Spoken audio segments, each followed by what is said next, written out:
right, welcome everybody to Dave Cooper Live.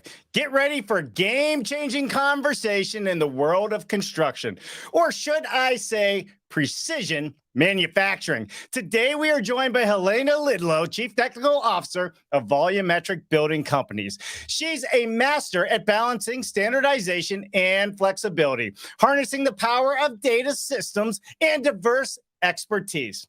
As the former head of R&D at Europe's top apartment producer, Lidelöw, and with advanced degrees in civil engineering, timber engineering, and structural engineering, she's pretty much written the textbook on industrialized construction. Today, we're talking about lessons learned this past year as she transitioned her role with Volumetric Building Companies, taking over the dark, lifeless remains of Katera in Tracy, California. Has this story become a beacon of hope for the industry? Today, we'll learn how precision manufacturing is changing the future of construction. But first, we got to thank our sponsors. Stream Modular, the only logistics company you need to transport your mods, pods, and panels. Our friends at Stream Modular are investing $50 million over the next 25 years to build the technology, solutions, and trailers needed to handle and transport the projects of today and meet the demands of tomorrow. Reach out to their team at streammodular.com to discuss your next project. CombiLift is the largest global manufacturer of multi-directional forklifts and straddle carriers, a leader in long load handling solutions, offering a free warehouse and site optimization design service. CombiLift helps companies of all sizes and from every industry maximize the capacity, safety, and efficiency of their warehouse and storage facilities. A big thank you to Paul Short and the team at CombiLift for helping us all to build it better. Visit them at combilift.com. Brave Control Solutions, where offsite manufacturing systems that do more than just improve productivity. They have a unique approach to industrialized construction, a lineup of flexible automation systems specifically designed for the construction industry, empowered by CAD to Fab, and turnkey solutions for 3D volumetric assembly, structural insulated panels, finished wall assemblies, MEP component processing, assembly, kitting, and storage. Learn more at thinkbrave.com. All right. Again, thank you to all of our sponsors. We cannot bring you all these informative conversations and these awesome guests on the show to help us build it better without them. So please go and say thank you yourselves. All right. Without further ado, let's bring Helena on. Hey, Helena, how are you? Hi, how are you doing? Man, I am amazing. And you are in Poland. Correct. I'm here working with our operations in Poland. And yeah, happy to be here. It's a wonderful time here. Yeah, well, I am so happy to have you back on the show. It's been a while since we've had you on. There has been so much that has happened in your world, from Lidelöw to Volumetric Building Companies to what's happening in Poland. And I'm excited to hop into all of this with you. I'm also excited to mention Olivia on the show, right? So you're a grandmother as well. So that's super exciting. Congratulations. Thank you. Yes, I'm very proud. This is on top of my resume to be a grandmother nowadays, and she's lovely. So I'm teaching her all the ropes about being a strong woman in industry. Well, you know what? You definitely are a leader in this industry, and your son is also becoming a leader in the industry. And I look forward to talking a little bit about what he's doing, because he's also joined Volumetric Building Companies as you grow. But first, Helena, why don't you take just a minute or so and tell everybody a little bit about who you are, where you're from, what you're doing, and then we'll hop into all the good things happening. Sound good? Yeah, absolutely. I'm from Sweden from the beginning, and Sweden is one of the hub countries of the world when it comes to industrialized construction. So I studied first in university and spent some time there. I thought I was going to be a professor at some point.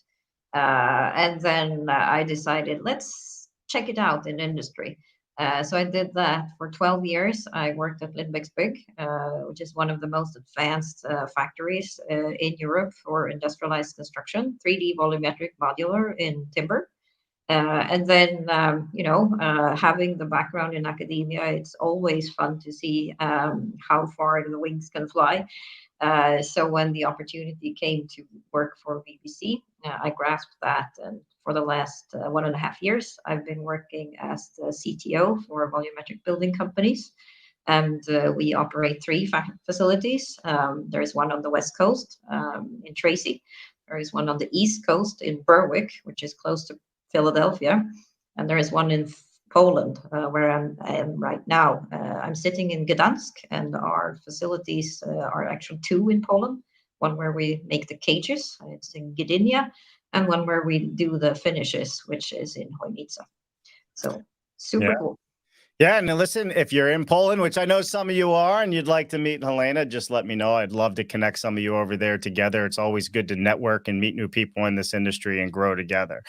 So, Helena, I know it's late over in Poland, and we got a lot to cover. So we're gonna hop in it real fast here. So you went from Sweden to Tracy, California. Tell me a little bit about the culture versus the European culture. Have you adapted? Are you still adapting? Are you surfing? I will probably not adapt ever, is what I'm feeling. No, it is a difference, and it's one thing when you're a tourist and you're just traveling, because then you can have a little bit of fun around the differences. And when you're working, it's just such a different vibe, because now you're all of a sudden you also have to make it work together with others, which I find is a fun challenge to have. So I'm not opposed in any sense, but there are differences in how the hierarchy, Yep. how you discuss around matters, how much you discuss around matters, how you understand instruction, the work ethics, and how you, of course, the employment rights and the human HR, the laws that are there and governing such things are also different between the two settings. And many people say that California is highly regulated in many areas. That is true. And I don't have less regulation really when I came over from Europe. We have a lot here too, but the attitude towards it is different. The distance between having a problem and going to litigation is pretty short when you're on the US side. And for a European, it takes much longer time and much more negotiations. And it does. And why is that, do you think? I think there is this is my personal opinion now, that there is a heritage from having to come together, which actually comes from World War II. I mean, Europe was mostly devastated after that happened, and we just needed to rebuild the community. It was such a large task, so you cannot do it without working together. So that working together, that ethics, is still with us. The entire European Union as a project is really to unite the countries of Europe to never end up in the situation where we attack each other again. Yeah. Now we have the situation we have in Europe right now around Ukraine, but the whole intention of the project was that. So I mean, we have a building code that's also a communal project in the EU. And that's very similar to what the US has with the IBC, where the IBC is a framework and the states have different types of interpretations around that. So it's been interesting also from that standpoint to learn a new code system. Sure. Well, and thank you for everything you guys are doing, in the world as well. And hopefully this whole circumstances over there comes to an end soon, and we can help them rebuild and get back to life. And I'm sure volumetric building companies will be on the front lines of helping that as well. All right. So let's get into it, right? I think let's set the stage. So we have the Tracy Katera plant, you have the Pennsylvania plant, and the plant where you're at now in Poland. What is the differences between the three plants? Are they for different products, or are they for all the same product? Yep, good question, of course. The two American plants are for timber frame. So there we make timber frame 3D volumetric elements. We do in Tracy, we also do panelized, so wall and floor panels. And over here in Poland, we do steel modular only. So I don't have a timber frame product over here. Oh, great. And so we took over Tracy, right? The old Katera plant. It was full of all this machinery and equipment. I remember visiting you go out there. You know, I had one of my events, I believe, in San Francisco, and we brought a group of people through, and that was the first time I was able to see it. And we were walking through, and you were changing up the lines. Like we're getting rid of this, we're keeping this. Talk us through, from when you came into that plant to where you are now. How much of it did you keep? How much of it did you actually sell or maybe donate because it wasn't worth anything? Yeah, no. The plant was pretty full with automation when we came in. It wasn't much in terms of material storage, and for me, who wants a manufacturing flow, the material feed and storage is really an integral part of making a facility work. So I was a little bit in despair around that. So what we did was to look at, first of all, how can we make a modular line fit in here? And then we introduced an assembly line into the mix, which you see here. And the assembly line is actually working just like the walkway do when you are at the airport. So it carries the module all the way through. And then 90 degrees to the assembly line, we have all the element lines that you're seeing snippets from here. Yeah. And the panels lines, they just feed into it. So it's the fishbone flow where all the different components come together at the assembly line. And to be able to have room for all of that, we needed to get rid of a lot of stuff that was there. So we sold the window line. We got rid of several of floor lines, a whole wall line. Some of the truss lines that were there are now sold and have other owners. And that was to accommodate for all the modular line parts that we need to get in there. We kept the cabinet line, so that's intact from Katera days. Yeah. Yeah, you did keep. I remember the cabinet line, and I also remember the window line you guys were looking to move. So 25 permits approved in the state of California. Was that just to get the plant up and running or to meet, whatever expectations or building styles you were looking to put out?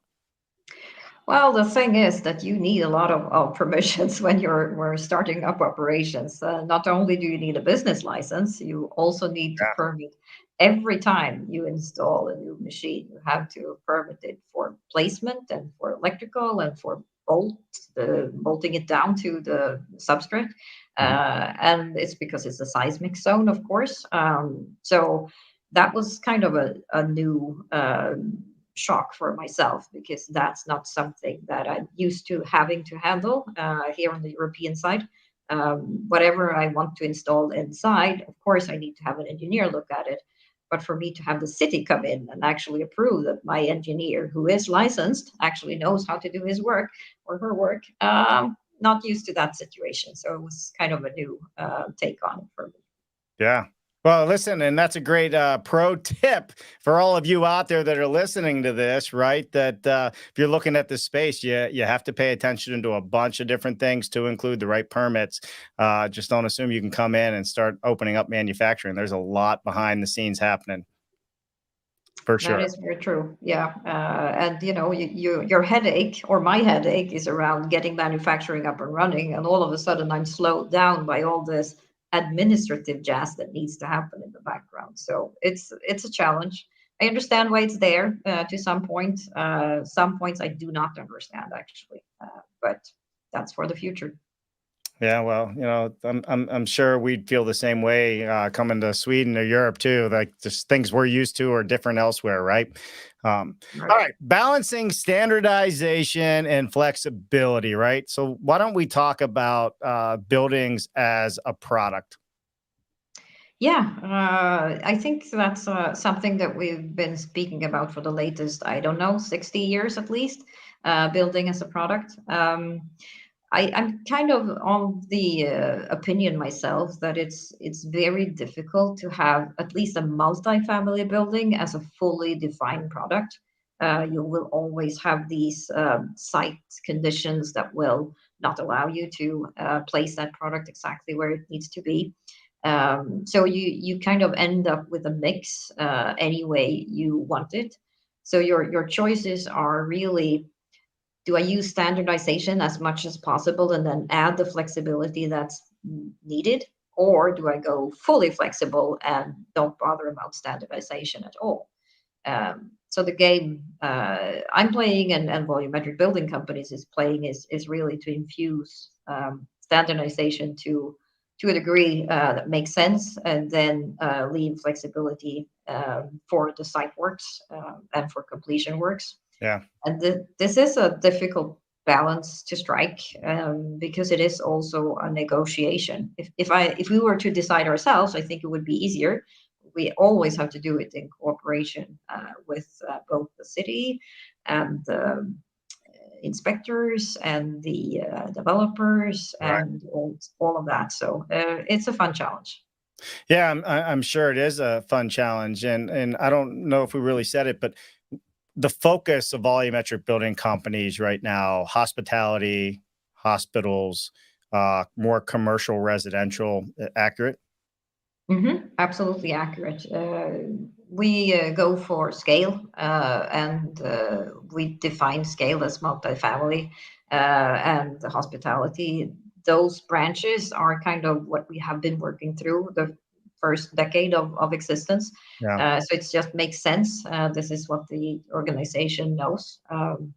You can definitely have scale and so forth in single family too, but we don't do single family. We're not good at it. There are others who are much better. Yeah, for sure. And doing the multifamily or the commercial projects does help with the standardization, I would imagine, on the repeatability based on the size of the projects. Correct. Yes, it very much does. So every project that we have kind of starts with an analysis around how much can we bring together and standardize, and also then, of course, make sure that it pays off cost-wise to do so. Yeah, for sure. A big topic right now in the world of construction, not just in industrialized or offsite construction, is data, right? Combining data, systems, and people from various disciplines all coming together, which to me, Helena, just blows my mind because pretty much every business around the world has known to use data and systems and people to their advantage as a company to grow, but we seem to just be catching up on this, and it's something you're big into. Yeah. Yeah, I am. I really enjoy having data and data streams work together. Well, first of all, big shout out to our CIO, Dave Elmer, Yeah. who's been working through the SAP implementation with us. He's also a big data fan, so we had a lot of fun together. And I think you're right when it comes to understanding how the power of data in our industry. We still have ways to go. And I think the challenge comes from the topic we just spoke about, standardization versus flexibility, because you kind of have the same type of contradiction between running a manufacturing process versus running projects that are to become building in the end. They just have so different needs in terms of data. So you need to find a way to reconcile that. So whenever you're inside the facility, the data that you need is stuff like runtime and cycle times and maintenance cycles and consumption and inventory counts. But when you go on site, it's more timelines and schedules and just in time delivery for your components and all of those items.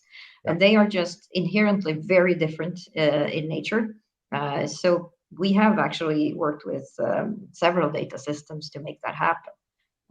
So SAP is for our operations and how you run the facilities, while we use Procore for project management. Got it. So your ERP is SAP, as we technically call it here in the United States, SAP. How important, because you guys have been through a bunch of systems or already, types of systems over the years. And I Mhm. find it interesting that you landed on SAP. Why? Why? I think it was the power of being able to grow. Let me explain this from with an example from us. So we got Tracy online as the first facility that were to use SAP, and then hot on the heels behind it was the next facility. Now, making the next facility and ramping that up into the data system was pretty easy when you had everything built once. So then you could just kind of commission the next facility right after. And that's what scalability would give you if you build the systems correctly, because then you can just deploy. So if we were to ever build a new factory, we kind of have the template already in-house. Yeah, and it's repeatable, and that's what I'm hearing. Yes, that's correct. And repeatable also means stable. So I also have the same type of data streams that come from the facilities. They are reporting the same way. And everyone here on this show that runs single family at scale, you know that having consistency between the plants is really important. Being the chief technical officer, you probably have a lot of people knocking on your door wanting you to look at their softwares and what they use. Why is it so hard to have an end-to-end solution? Because even with the SAP, it's still not end-to-end. You have to use various solutions for the projects. Can you give a little insight on what you're seeing as the biggest challenge there? That's a thing that I've been been working with for many years. Actually, why is it so hard? I was one of the large believers when we first started working with BIM models.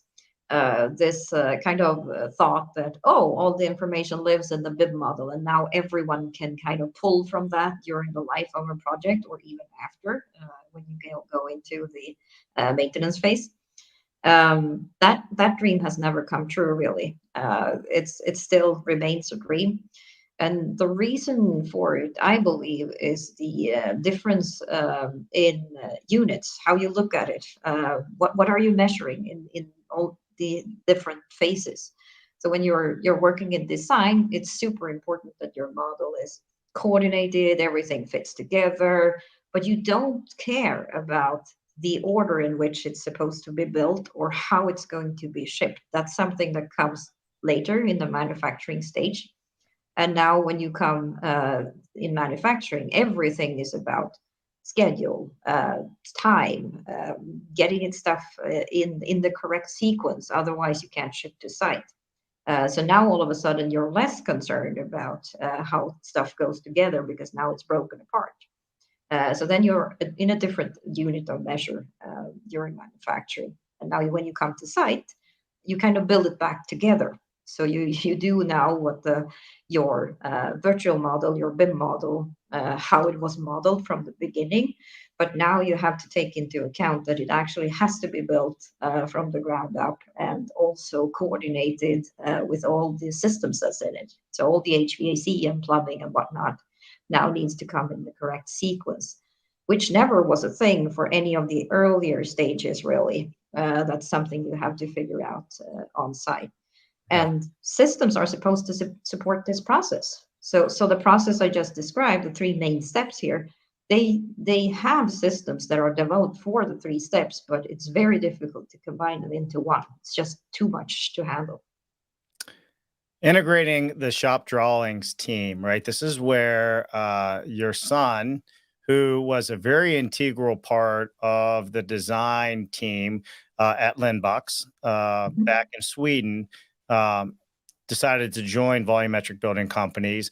And it was super important. You were saying right before we hopped on the show here that he be integrated very early on in the process. So the team spirit, the culture, everything is growing together at the same time in harmony.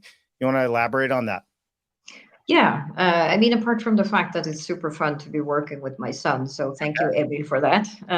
It's also the role that he represents on the shop drawing team, our building systems team, that they come in very early and work with manufacturing is crucial for success. And it has to do with the fact that there's a difference here too, between being just a general architect or engineer that do designs. You're not often trained to understand the manufacturing process, but a building systems team or a shop drawing team is. So Yeah. they have to understand the manufacturing process they feed, and if you don't build that connection early, this it might fail, the relation between the shops team and the manufacturing team, and that link is so crucial for success of a manufacturing facilities. You can't really have that happen. So I'm happy that we became friends with the Tracy facility very early on and were able to build on that relation. I hope will be able to continue that moving forward. Yeah, no, listen, all the factories that I have seen around the world, and I've, in the last few years been to a lot of them. It all starts with culture. And if you have True. the buy-in, you have the culture, and you have a great team, when I walk into these factories, I don't feel stress. I feel like, hey, we have a job, we're all going to do it, and then we're gonna celebrate when we get it all done and have a good time. And that's kind of what I see, and it's like more of a family. So I can appreciate what you're saying. When people ask me, Helena, what I think the number one success is for a company, is I always tell them it's the culture. If you can't get the culture right, nothing's gonna go the way you need it to go. Do you agree with that? Yeah. You do. Yeah, I totally agree with that, and it's also very intangible. It is. We speak about building a culture, and building a culture is very difficult. And joining together people from different parts of the world and with different experience, it's a lot of hard work. And I think the culture and building that part is probably the one that also makes or breaks it in the end, for an industrialized construction company. Yeah. Building systems is very easy in comparison. That's zero and one, and programming and whatnot, but culture is not. So I both enjoy and have a great respect for that task.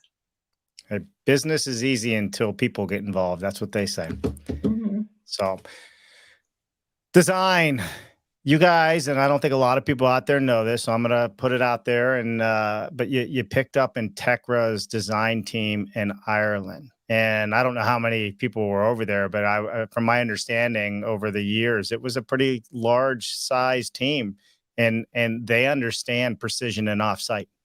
How has that been going? It's been lovely. That's great. So I never wish for anyone in this industry to really go out of business, first of all. So I'm actually kind of sad that Integra failed in the end. But then again, happy to be able to have find a new home for their people and within the BBC family. So we onboarded the former Integra team, and they are now part of the building systems team. So they work with producing shop drawings, both for modular and for panelized business. And it's just a blessing to be able to have such a team in house, because they have so many years of experience Yeah. with doing prefab. So it's been fantastic. So is this going to be a second business unit, like where you're making wall and floor panels, and are they just for your business, or will you be also selling these like Integra was doing? Yeah, funny you should ask. No, it's both actually. Yeah. So what we did was not only to onboard the engineering team, we also Right. onboarded some of the production team. Okay. So we are running a wall and floor panel line in the middle of Tracy.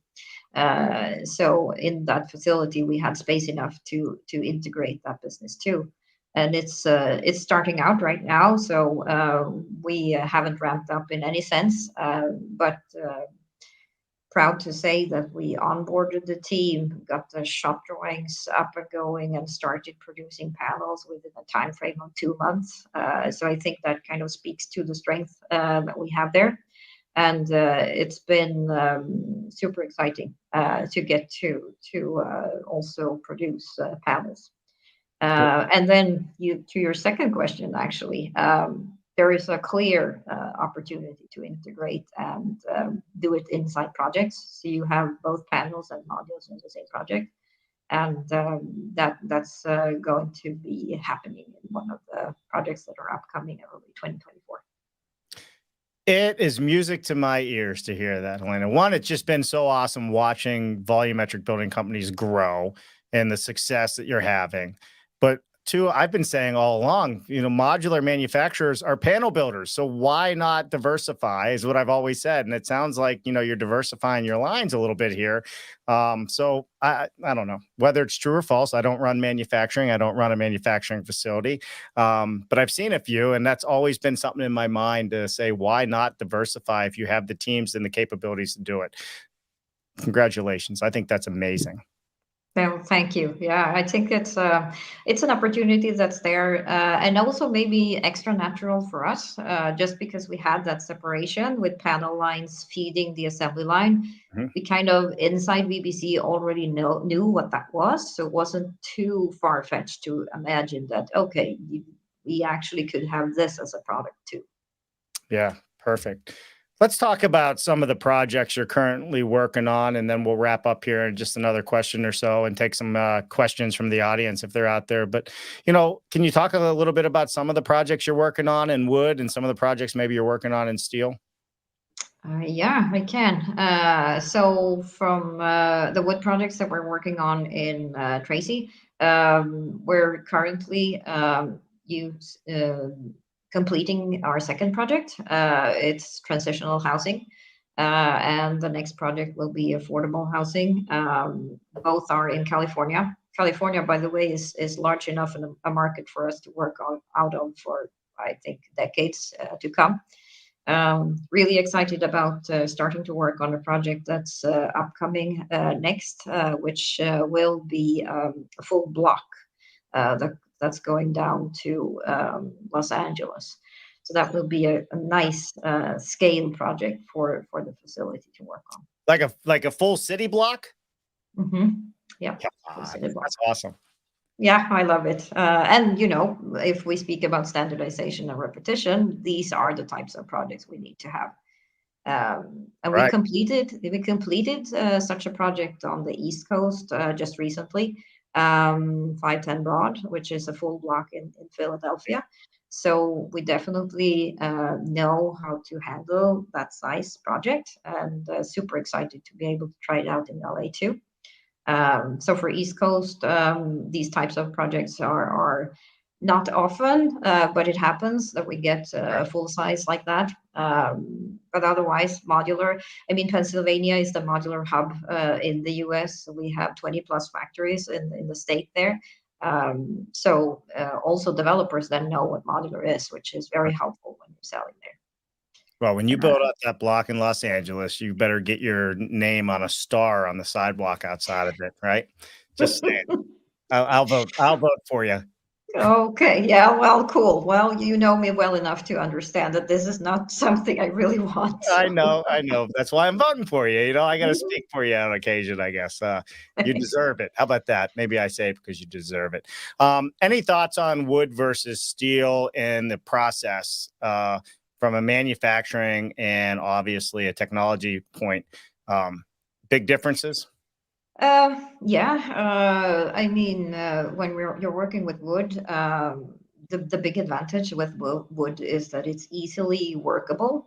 So you can machine it very easily. It's a lightweight material. So when you're working with automation, the machines don't have to be so heavy, and you can handle the final product also pretty decently. If you're working with steel, you're heavier for sure. Then again, with steel, you can build higher. You have a much higher precision in the assembly. So when you're setting a steel project, I mean, tolerances can be millimeters or 16ths of an inch then, rather than staying at maybe half an inch, which could be common for wood modular. And then also when we are just discussing the precision, I might add that that's actually one of the largest gains that we had from automation in Tracy, is that the precision of the modules themselves are really great. And that was manifested in our first project when we set it during May. We set one box every 25 minutes. Our record was 13 minutes, and they just came together like nothing. They lined up very easily, and super proud of the team that we were able to do that in the first project. Yeah, absolutely. That's amazing. How and I'm just going to ask real quick answer. How important is the lumber that you use when you're doing an automated plant? Oh my God. If I were able to import, the quality lumber I used to have back home Yeah. in Sweden and do it feasibly cost-wise, I would do that. The quality lumber is really important. And one of the other things that I repeatedly bring up in these conversations is really that the decision someone somewhere made for the US to not have a two by being a two by, but rather a 1.5 was not a good decision. Every time you have a seam, your nails will now start to crack that stud. So no, that was not good. I bet not. All right, I'm going to ask this question, then we're going to then we're going to go to questions to the audience. So what is next? Your wish list for stabilization of the operations is something that you said. What do you mean by stable operations? For me, stable operations are predictable. So we know what's happening. We know what projects we have. We know that when that project comes in, we have a fully defined process for how to handle that project, and we know exactly what we're supposed to be doing in manufacturing and on site. Reaching that stability is a long process. When I worked at Lindbeck's, we were at it for a decade, and it takes time to get us there. So now being started a startup and being part of that ramp up of flurry of events that happen in the early phases, it's both super stimulating, but it's also extremely exhausting because you need to kind of have the final target and always in sight, so you can stabilize not only design but also purchasing and all the support processes that goes with the facilities of running a factory, the manufacturing itself, and the on-site operations. All of that needs to kind of stabilize. So I would imagine a big part of that stabilization means a great pipeline of business and trustworthy partners, capital, developers, owners, finished crews, set crews, all of them. How are those partnerships looking, and how's the future looking right now for your operations? Yeah, it's the pipeline is pretty good actually. West Coast is not bad at all. I would say that's the most stable one we have right now. East Coast is looking very good too, but a little bit more rocky there. Europe, I think, because of the economy, the worldwide economy with the inflation and such, has been in a bit of a flux when it comes to the pipeline.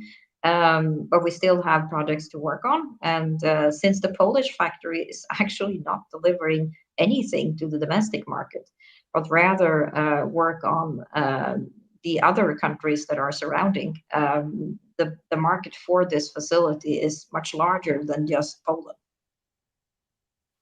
Excellent. All right, let's go to some questions. Thank you for that answer. Who do we have here? Carson Holmquist. I couldn't miss this episode. Every conversation I've had with Helena Lidelöw has been inspiring and mind expanding. I know. It does that. I love you, Carson. Thank you for chipping in. No, we've been working together, and that's great. So they were part of shipping our first project, Yeah. and it went well in the end. Of course, we struggled in the beginning, but who doesn't?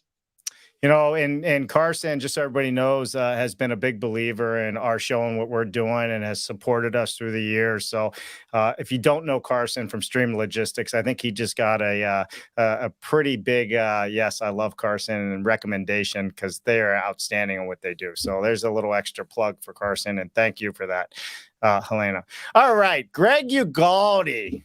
Great job, DC Live today. Curious as to the volumetric efforts that make Helena the proudest. Von Buckley shares his extensive list. Now, Helena's list of top accomplishments. And this is the head of the National Association of Home Builders, past chair, updates the President of the United States and Secretary of Housing in his past roles. So you got to answer. Wow.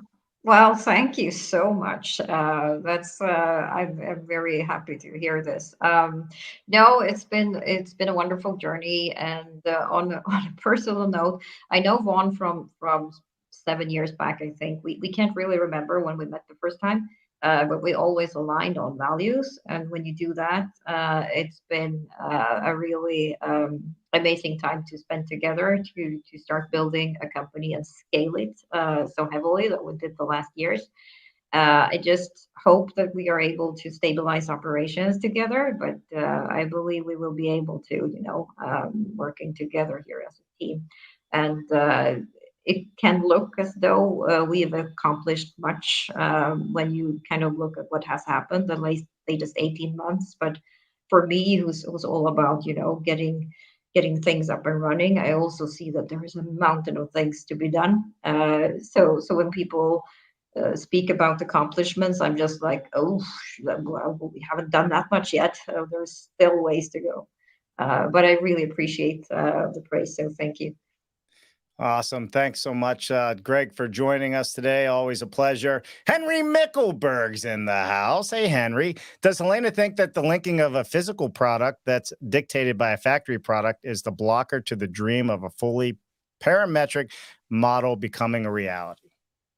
Oh, that's a very insightful question. Thank you, Henry. I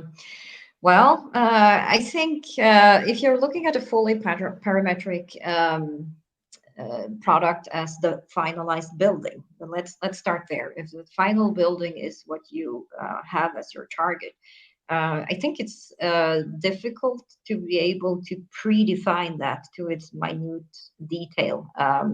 Not because it's technically challenging. There are many people in the world who can define the building and break it apart, and making it parametric. That's not really the challenge, even though that can be hard. But the real challenge is making that building system or parametric model something that's desirable, something that will fit a market space and that people want to buy. The risk is that you either make the parameterization too narrow, which means that no one will be able to really want what you're selling, or that you make it too large. And then if you do it too large, you will end up with such a high cost for keeping that parametric product in line that you kill yourself in doing that. So striking that balance is very hard, and I've seen extremely few master it. Henry, thank you so much. Always appreciate you tuning in with us. Hey, we were just talking about this gentleman before the show. Diego Rivera, SWS Panels and Midrise Modular. Without data, you're just another person with an opinion. Edwards Deming. Good to see you, Diego. I hope all is well. I see you have a comment down lower. I'll get to that in just a moment. Dennis McMahon. So important to have that synergy. Design staff needs to understand the impact that design can significantly impact procurement, production, logistics, and installation. So they need to be thinking all the way through the process when they look at changes and amendments. Thoughts? Many. So one of the things that are one of the things that is really challenging when you're working with modular is the change order and amendments section of the negotiations, if you will. And that's one part where I really feel that there is a difference between the US and Europe. Changing things is more the norm when you're working in the US. It is as though the contract is the start of a new negotiation, is what I feel. for Europeans, the contract is the contract. You don't change it unless you really have to, and then you negotiate very heavily on both sides. So for that reason, I agree with you. I also align, of course, with the fact that designers need to think through the changes all the way through, and it should be all the way through the supply chain, the internal and external, of course. Yeah. Now, having that said, it's a big ask to have on people who maybe never have been trained on that task. So I think rather than expecting a single person or two to be able to see through what happens downstream, it should be a stronger communication link to make sure that okay, if I don't know, I have to ask. I can't assume. Yeah. Asking all questions are great questions, even if you think they're dumb questions, right? Yeah. So Dennis had another follow-up question here. I'm gonna break it down a little bit. So it's on what's driving VBC success. Are you winning jobs because of your trustworthy reputation, even though prices might be higher, or because your prices are sharp thanks to the economies of scale? Oh yeah, great question. I think both, really. I mean, we do have a track record, and in construction, track records do matter. Reputation do matter.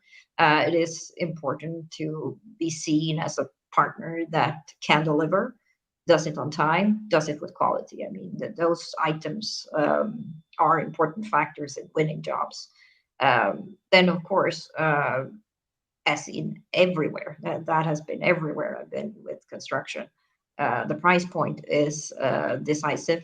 The price point needs to be at par. It doesn't need to be the super lowest at all times because then people can question the quality. Yeah. To be good enough, if we put it that way, to win the job. Sure. And then just he had another question in there. I just didn't want to cover your face with challenges of skilled and trade workers, materials, supplies. Are you still finding that trade skill is a big challenge for you in your growth? So this is where automation has been helpful because the having automation as a support in the manufacturing process breaks down the processes to such a degree that you really don't need skilled labor at these stations at all positions, which is helpful then. And then again, when you have the finishing process, which is more like regular construction, Mhm. then the skilled staff is, of course, important too. So it's been both helpful and not helpful if we understand each other there. Yeah, for sure. All right, we're going to go through just a couple quick fast round questions here and comments. William Kilpatrick, great to listen to Helena again. Greetings from Ireland. Thanks, Dave and Jennifer. Good to see you, William. Thank you for joining today's conversation. Diego is back. Teamwork is about recognizing your team's strength and weaknesses. Personal networks are more intricate than digital ones. Commenting on some conversation we had earlier. Here we Super go. agree, align with that. Switzerland now. Osama Alabi, smart move to add panels. And then he had a follow-up comment there. Maybe at some point you'll add more material variety too. And for those that don't know Osama, this is World of Smart Homes. They have they're doing a big tech stack, and they got a lot of great things happening over in Europe. And we got to spend some time with them recently while we were there. So, what is your thoughts about different varieties of material? I think it's great. There is a large kind of development around, for example, CLT is exploding in the US right now. There are different siblings to that. I think the sustainability discussion is really driving a lot of material development right now. So very excited about some of these things coming forward and being integrated into. So yes, we will add materials. Awesome. Awesome. All right. Three more comments, and we're going to wrap up here. All right, Steve Dubin. Hey, Steve. Great show. I love reading Helena Lidlow's posts like I'm taking advanced modular construction every time I read them. Good show today, Coopers. Well, thank you, Steve. We appreciate you, and thanks for tuning in. You got a Thank big you. fan base out there, Helena. I don't know if you know Wow. it, but there's people that are paying attention. Yeah, I'm surprised about all of that, Jazz, because when I came over to the US, one of the things that I did was I didn't have a network, or it wasn't too so large. So I just like, okay, let's see if I can do something. And LinkedIn kind of became a little thing where I started to post whatever I was struggling with, actually, Right. is what I've been doing um, every week or so. And then people started asking, and they're so cool stuff. And I thank you for all the comments and discussions we've had. It's been very wonderful to become part of the modular family. Yeah, it is awesome, and it's fun to watch all this. All right, we have a LinkedIn user here. I don't know the name. I got to take a quick look over in LinkedIn because they're Peter Sal. It looks like. Hey, Peter. He says, and I'm going to take it off the screen here so I don't block you. Helena, thank you so much for sharing your experience with us today. I'm curious what your thoughts are about model-based definition. You mentioned shop drawings, and they seem to be quite important. Do you see a future for MBD replacing the need for shop drawings?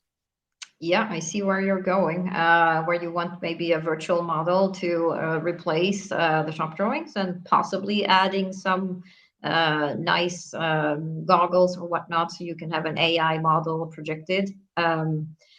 Yeah, well, sure. The technology is there. I think what maybe is stopping us right now is the tech maturity of people, and the lead time to produce the information, which is still not fast enough. And that's actually something I've seen with several automation efforts as well. You build a fancy machine, but then the process to feed it with data is either slower than the machine itself, or it becomes such a tedious process to use. So you have to hire so many people to feed the machine that it doesn't make sense to make the investment. Yeah. All right. Last comment question from the audience. William Kilpatrick says once again, what are your thoughts on modular and advanced framing coming together within a hybrid form to further reduce cycle time?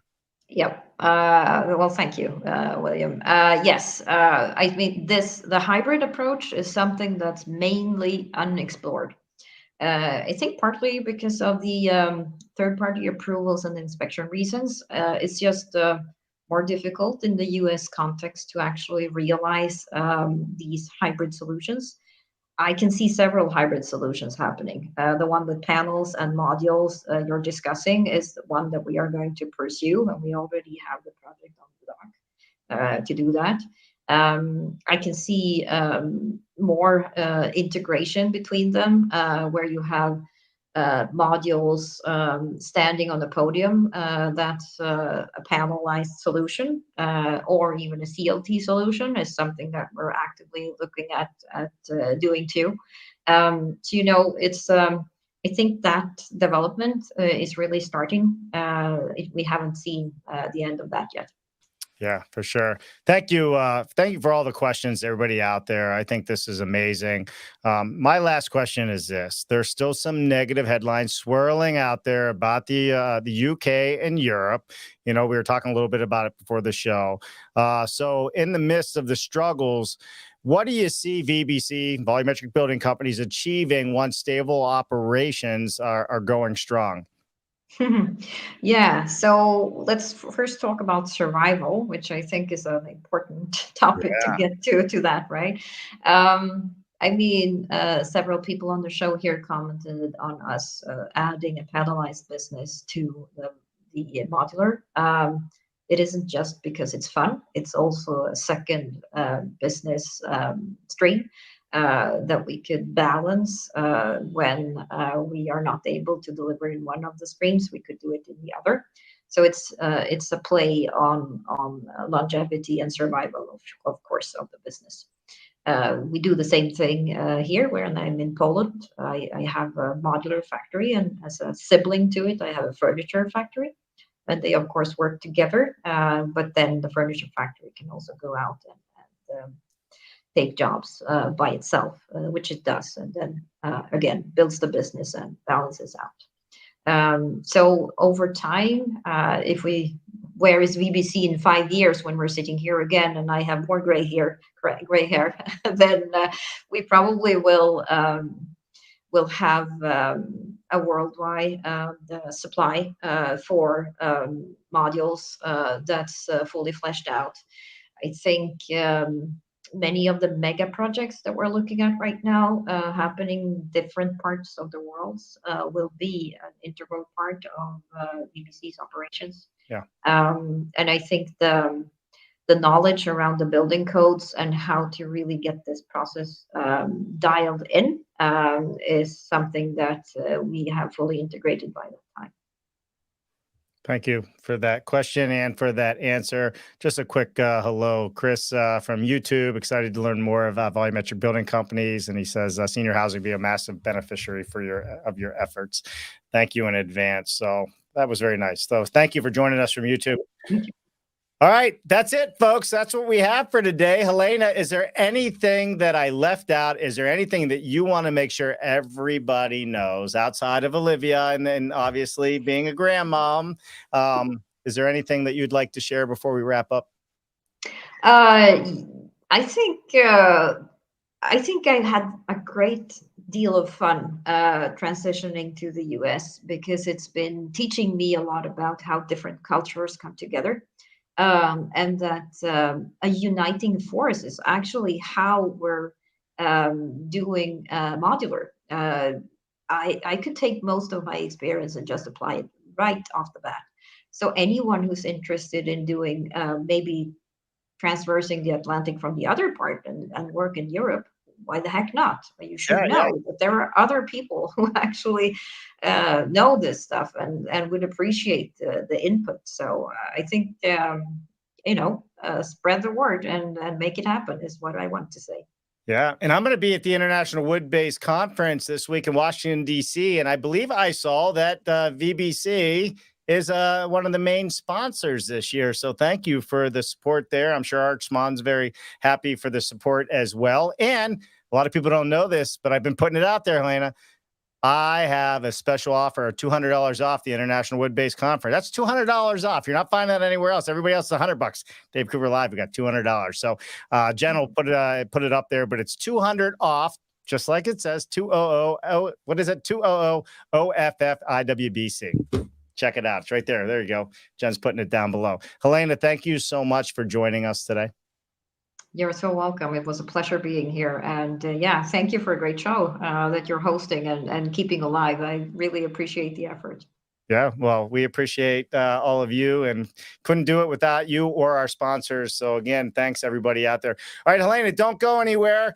Wednesday, everybody, this Wednesday, that's right. We have Jack Armstrong coming on the show. That's right, head of SIPA Insulated Panels. So this Wednesday, make sure you put it on your calendar. If you don't know Jack, you should. He's a lot of fun and we're going to have a great conversation. So looking forward to introducing everybody to Jack. On top of that, that's a wrap for today's show. Helena, you stay right there. I'll come back to you after the outro.